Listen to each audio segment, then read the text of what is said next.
നമസ്കാരം. RSS നേതാവിനെ കണ്ടാൽ എന്താണ് കുഴപ്പമെന്നും ADGP MR അജിത് കുമാർ പാർട്ടിക്കാരനല്ല എന്നും വാദിച്ചവരാണ് 21 ദിവസത്തിന് ശേഷം അന്വേഷണം പ്രഖ്യാപിച്ചത് എന്ന് പ്രതിപക്ഷ നേതാവ് VD സതീശൻ.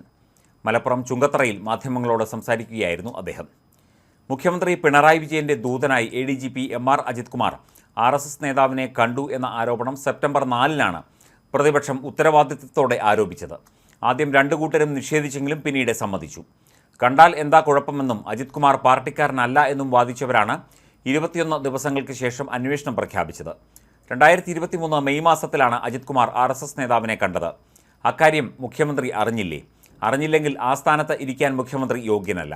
RSS നേതാവിനെ ADGP കണ്ട കാര്യം തൃശൂർ ജില്ലയിലെ സ്പെഷ്യൽ ബ്രാഞ്ച് റിപ്പോർട്ട് ചെയ്തിട്ടുണ്ട്. ആ റിപ്പോർട്ട് മുഖ്യമന്ത്രിയും കണ്ടതാണ്. കൂടിക്കാഴ്ചയുടെ പിറ്റേന്ന് ആ റിപ്പോർട്ട് കിട്ടിയിട്ടും മുഖ്യമന്ത്രി അത് നിസ്സാരമായി എടുത്തു. RSS നേതാവുമായി ADGP ചർച്ച നടത്തിയെന്ന ഇന്റലിജൻസ് റിപ്പോർട്ട് മുഖ്യമന്ത്രിക്ക് കിട്ടിയിട്ടുണ്ട്. മുഖ്യമന്ത്രിക്ക് കിട്ടിയിട്ട് 16 മാസമായി. എന്നിട്ടും എന്തുകൊണ്ടാണ് അന്വേഷിക്കാതിരുന്നത്? ആഭ്യന്തര അന്വേഷണത്തിന് എങ്കിലും തയ്യാറായോ? പൊളിറ്റിക്കലായ പ്രശ്നമായതിനാൽ ഇക്കാര്യത്തിൽ ആഭ്യന്തര അന്വേഷണം മാത്രമേ നടത്താൻ സാധിക്കൂ. ADGP ക്രൈം ചെയ്തെന്ന ആരോപണമല്ല പ്രതിപക്ഷം ഉന്നയിച്ചത്. മുഖ്യമന്ത്രിയുടെ ദൂതനായി RSS നേതാവിനെ സഹായിച്ച ADGP BJPയെ തൃശ്ശൂരിൽ വിജയിപ്പിക്കാമെന്ന ഉറപ്പാണ് നൽകിയത്.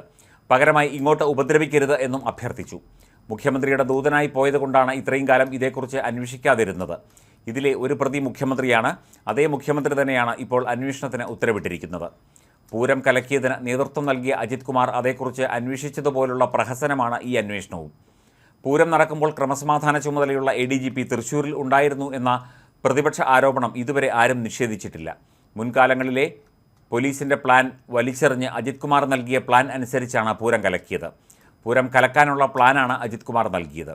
പൂരം കലക്കാനുള്ള പ്ലാൻ ഉണ്ടാക്കിയ അജിത് കുമാറിനെ കൊണ്ടാണ് മുഖ്യമന്ത്രി പൂരം കലക്കിയതിനെക്കുറിച്ച് അന്വേഷിപ്പിച്ചത്.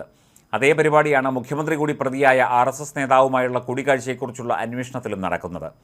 ജനങ്ങളുടെ കണ്ണിൽ പൊടിയിടാനുള്ളതാണ് ഈ അന്വേഷണം.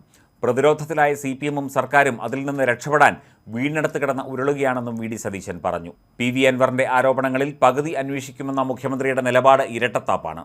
അജിത് കുമാറിനെതിരായ ആരോപണങ്ങൾ അന്വേഷിക്കുമെന്നും പൊളിറ്റിക്കൽ സെക്രട്ടറി P ശശിക്കെതിരായ ആരോപണങ്ങൾ അന്വേഷിക്കില്ല എന്നുമാണ് മുഖ്യമന്ത്രി പറയുന്നത്. കീഴുദ്യോഗസ്ഥരെ കൊണ്ടാണ് അജിത് കുമാറിനെതിരെ അന്വേഷണം നടക്കുന്നത്.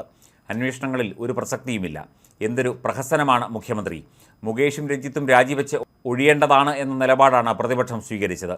ആരോപണ വിധേയരെ രക്ഷിക്കാനുള്ള ശ്രമമാണ് സർക്കാർ നടത്തുന്നത്. ഹേമ കമ്മിറ്റി റിപ്പോർട്ട് 4.5 വർഷം സർക്കാർ ഒളിപ്പിച്ചു വെച്ചുവെന്ന് പ്രതിപക്ഷം പറഞ്ഞത് തന്നെയാണ് ഹൈക്കോടതിയും പറഞ്ഞത്. ഹേമ കമ്മിറ്റി റിപ്പോർട്ടിനെക്കുറിച്ച് അന്വേഷിക്കുന്നതിന് പകരം അതിനുശേഷം പുറത്തുവന്ന വെളിപ്പെടുത്തലുകളെക്കുറിച്ച് മാത്രമാണ് പ്രത്യേക സംഘം അന്വേഷിക്കുന്നത്. അത് പോരെന്നും റിപ്പോർട്ടിൽ വെളിപ്പെടുത്തിയിരിക്കുന്ന കുറ്റകൃത്യങ്ങളെക്കുറിച്ച് കൂടി അന്വേഷിക്കണമെന്നും അന്ന് പ്രതിപക്ഷം ആവശ്യപ്പെട്ടിരുന്നു.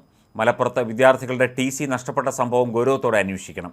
വിദ്യാർത്ഥികളുടെ പഠനം മുടങ്ങാതിരിക്കാൻ ബദൽ സംവിധാനം ഏർപ്പെടുത്താൻ സർക്കാർ തയ്യാറാകണമെന്നും VD സതീശൻ പറഞ്ഞു.